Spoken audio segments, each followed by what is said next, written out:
शिंदळ Ghibli गोंधळ घाली, ही मन काय खोटी नाही आहे. त्याचं असं ना, 3 वर्षापासून मी फक्त माझ्या घोवाक प्रत्येक महिन्याच्या 1 तारखेची ना आश्वासनं देतय की त्या माहिता डाएट करूच्यासाठी.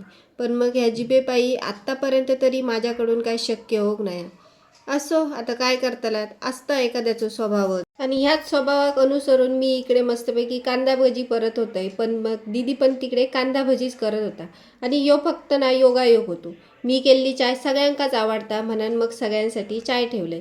आणि सगळे रती महारथी एका टायमाक घराकडे असणं ह्यो पण आमच्या घरात योगायोगच असता.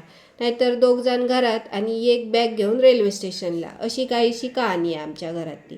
ह्या बाकी सगळी चर्चा एकीकडे आणि ह्या गोलू महाराजांची चर्चा एकीकडे. गोलूक सांभाळणं म्हणजे ना प्राणायाम करणं, कारण त्याका सांभाळूक लागतात पेशन्स, आणि माका पेशन्स ठेवच्यासाठी लय मोठे मोठे श्वास घ्यायचे लागतात. कदाचित प्रत्येकाची हीच कहाणी आणि हीच व्यथा असतात. चला तर मग आजच्यापुरती इतकेच गजाली. अशाच ओल्या सुक्या मालवणी गजालींसाठी चॅनलला लाईक, शेअर, सबस्क्राईब करा.